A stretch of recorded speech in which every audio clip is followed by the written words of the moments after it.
Morning, sir. Morning. Sir, you're one of the officers in charge of this case? Yes, Okay.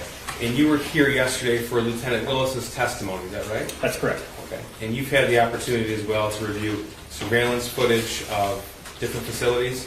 Yes, Okay. Does that include surveillance footage of 1111 Bellevue in Detroit? it does. Okay. And do you recall when Lieutenant Willis was asked if he remembered if James or Jennifer Crumbley ever left the premises of 1111 Bellevue, he couldn't remember the answer? I do recall that, yes. Okay. Do you have a definitive answer for us? Yes. Tell us about that, please.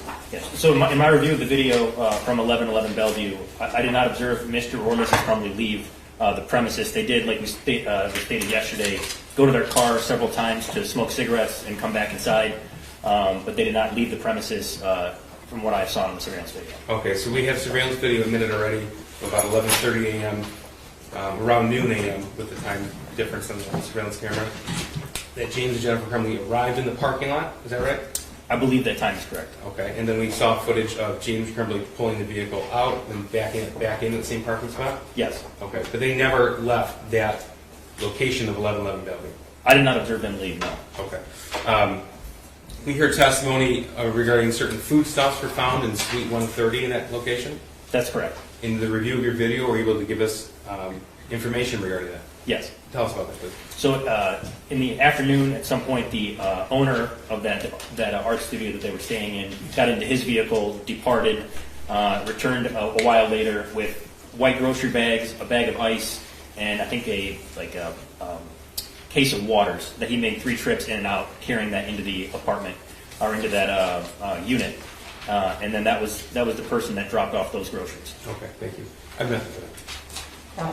Very briefly, Your Honor. Good morning, Agent Brandon. Morning. You testified that James and Jennifer left the building but remained on the premises. That's correct. Yeah, they were a little out of view of the camera by the front of the vehicle, but from my observations, they would go out there for a few minutes and then walk back in. From what you recall from your review of the information that you received during your investigation, it wasn't just once or twice, but they actually went in and out of the building multiple times that day, correct? Yes, I don't recall the number, but it was probably north of 6, and sometimes it would be both of them. Sometimes it would just be Mr. Crumbley. You know, occasionally it would be Mr. Crumbley's particular would come out with his hood up or ball cap on and then walk back in.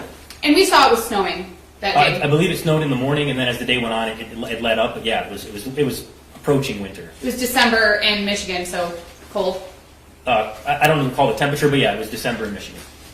You also, if you recall, there were times when Mr. Crumbley or his wife left the building and went back in during the day, but also at night. Yes, it started when they arrived and then continued through the evening, yes. As for the owner of the art studio going to get foodstuffs, I think is what the prosecution referred to it as, you don't know why he went and got it. You just know that he went and got it. Is that fair? Correct. No further questions, John. No redirect, thank you.